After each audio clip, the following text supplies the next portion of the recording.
नमस्कार दोस्तों, स्वागत है आपका मेरे चैनल अनलिमिटेड स्टोरी पर। दोस्तों, आज की कहानी है कर्मों का हिसाब किताब। अगर ये कहानी आपको अच्छी लगे तो वीडियो को लाइक, शेयर और मेरे चैनल को सब्सक्राइब कीजिएगा। चलिए सुनते हैं आज की कहानी। एक स्त्री थी जिसे 20 साल तक संतान नहीं हुई। फिर कर्म संयोग से 20 वर्ष के बाद उसे पुत्र संतान की प्राप्ति हुई, किंतु दुर्भाग्यवश 20 दिन में ही वह संतान मृत्यु को प्राप्त हो गई। वह स्त्री हद से ज़्यादा रोई और उस मृत बच्चे का शव लेकर एक सिद्ध महात्मा जी के पास पहुंच गई। वह महात्मा जी से रो रो कर कहने लगी, मुझे मेरा बच्चा एक बार जीवित करके दीजिए। मात्र एक बार मैं उसके मुख से माँ शब्द सुनना चाहती हूँ। स्त्री के बहुत जिद करने पर महात्मा जी ने उसे समझाया कि ये संभव नहीं है, पर वह नहीं मानी।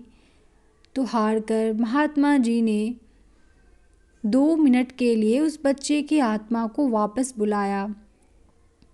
तब उस स्त्री ने उस आत्मा से कहा, तुम मुझे क्यों छोड़कर चले गए मेरे बच्चे? मैं तुमसे सिर्फ एक बार माँ शब्द सुनना चाहती हूँ। तभी उस आत्मा ने कहा, कौन माँ? कैसी माँ? मैं तो तुमसे कर्मों का हिसाब किताब करने आया था। स्त्री ने पूछा, कैसा हिसाब? आत्मा ने बताया, पिछले जन्म में तुम मेरी सौतन थी और मेरी आंखों के सामने तुम मेरे पति को ले गई। मैं बहुत रोई, तुमसे अपना पति मांगा, पर तुमने मेरी एक नहीं सुनी। तब मैं रो रही थी और आज तुम रो रही हो। बस मेरा तुम्हारे साथ जो कर्मों का हिसाब था वह मैंने पूरा किया और मर गया। इतना कहकर वह आत्मा वापस चली गई। उस स्त्री को यह सब देख और सुनकर ऐसा झटका लगा कि उसकी आंखें खुल गई। फिर उसे महात्मा जी ने समझाया कि देखो, मैंने कहा था ना कि यह सब रिश्तेदार, माँ, पिता, भाई, बहन सब कर्मों के कारण जुड़े हुए हैं।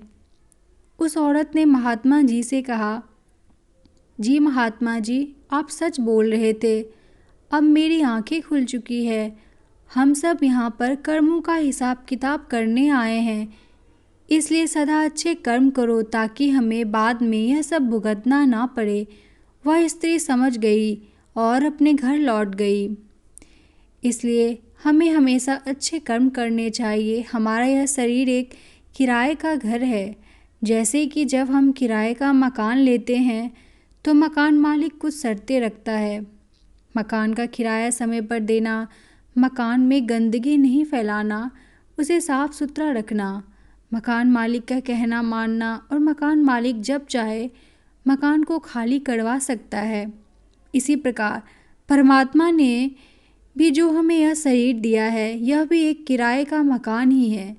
हमें परमात्मा ने जब यह शरीर दिया है तो यह सारी शर्तें हमारे लिए भी लागू होती है। किराया है भजन सिमरन, गंदगी, बुरे विचारों और बुरी भावनाएं नहीं फैलानी चाहिए।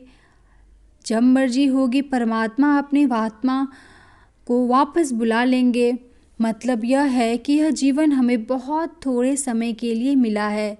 इसे लड़ाई झगड़े करके या मन में द्वेष भावना रखकर नहीं, बल्कि प्रभु जी के नाम का सिमरन करते हुए बिताना चाहिए और हर समय उस सच्चे मालिक के आगे विनती करनी है कि हे मेरे प्रभु जी, इतना कृपा करना कि आपके आज्ञा में रहे और भजन सुमरन करते रहे।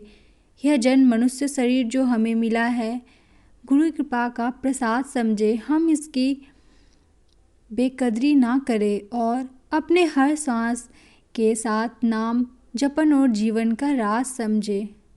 धन्यवाद।